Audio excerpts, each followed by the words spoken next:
Bonjour tout le monde, ici Marie-Laurence Dubé, professeure de chant, coach vocal et fondatrice de l'école de chant La Voix chantée. Aujourd'hui, mon sujet préféré, comment avoir une voix lyrique pour chanter de l'opéra. Je vous donne les bases essentielles. C'est parti. La première base pour avoir une voix lyrique pour chanter de l'opéra, c'est bien sûr travailler la voix de tête. Donc, la plupart du temps, les femmes, nous allons développer vraiment intensément notre voix de tête ou le mixte léger.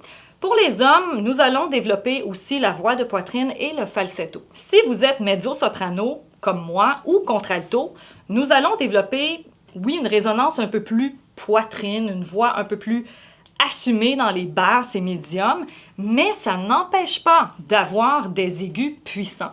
Parce que tous les arias que je connais ont des notes très très hautes et très puissantes. Lorsqu'on veut chanter de l'opéra, il faut travailler sa voix. D'abord et avant tout, travailler sur notre endurance vocale, ce qui veut dire qu'on va être capable de chanter longtemps sans se fatiguer. Un opéra, c'est long, c'est très long, ça peut durer presque 3 heures, tout dépend des opéras, mais nous aurons des arias très difficiles vocalement selon les opéras que l'on chante. Lorsqu'on veut développer le son lyrique en soi, la voix d'opéra, il y a quelques conseils que je peux vous donner, bien sûr, c'est le fameux palais mou.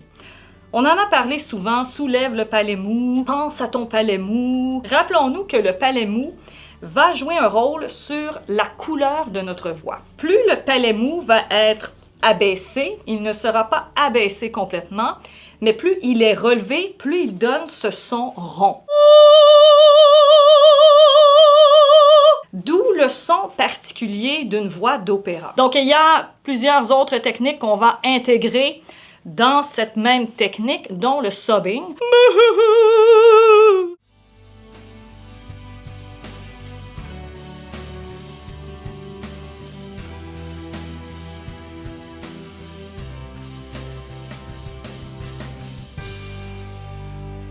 Le chant lyrique, l'opéra, c'est quand même assez particulier, la technique. Et c'est très, très, très précis.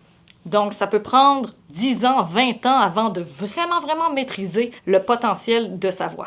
Grâce au soulèvement du palais mou, nous pourrons alors créer de l'espace à l'intérieur de la bouche afin de résonner. Donc, on va amplifier notre voix naturellement et non à l'aide d'un microphone. Ça, c'est la base numéro 1 pour chanter de l'opéra. Il y a la technique qui s'appelle l'ouverture de la gorge. L'ouverture de la gorge, c'est simplement une façon de dire un son libre. Oui, vous avez mes capsules vidéo sur comment chanter de l'opéra. Je vous suggère, oui, très fortement d'aller les regarder tout de suite après cette vidéo. Une des techniques que l'on va employer souvent en chant lyrique, il y en a 3. Il y a le legato, le staccato et le vibrato. Le vibrato qu'on appelle aussi le spin de la voix.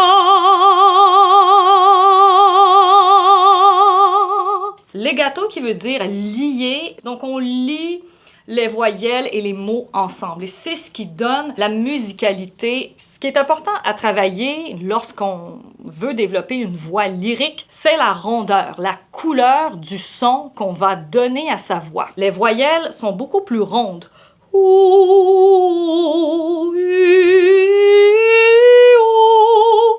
Tout est legato. Legato, c'est qu'on va lier les mots, les sons ensemble.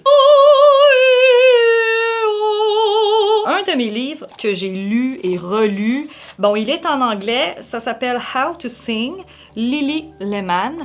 Donc, c'est un des meilleurs livres pour apprendre la technique lyrique.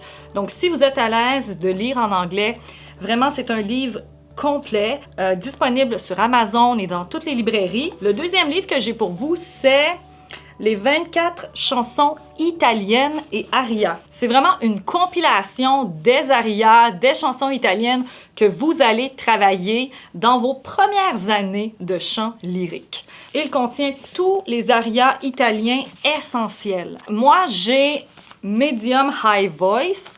Mais vous avez aussi pour soprano, les voix plus basses, ténor, baryton, soprano, mezzo. Donc ça, c'est vraiment à vous de voir aussi quel type de voix vous avez, quelle est votre tessiture, et choisir le livre en conséquence. Un autre livre super de partition que vous pouvez acheter, les chansons françaises. Eh oui! Pour ma part, j'ai acheté Low Voice, donc une voix plus basse, plus médium.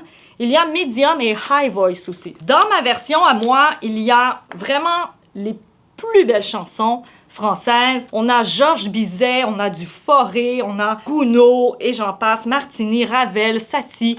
Donc c'est incroyable, c'est vraiment un livre essentiel. Pour les plus avancés et les intermédiaires, nous avons Mozart. Et oui, ça contient une compilation des plus grands hits de Mozart selon le type de voix que vous avez. Donc ici, il y a bien sûr Voi che sapete. Et oui.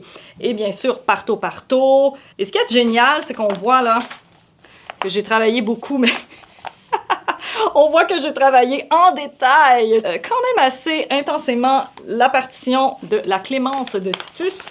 Donc, oui, il y a le CD inclus. Ça, on peut le trouver dans toutes les bonnes librairies de musique. Allez travailler l'échauffement vocal lyrique où je décris comment soulever le palais mou, comment travailler certains exercices. Cliquez sur la vidéo qui apparaît à l'écran. Merci beaucoup d'avoir été avec moi. Abonnez-vous, c'est gratuit. Bye bye.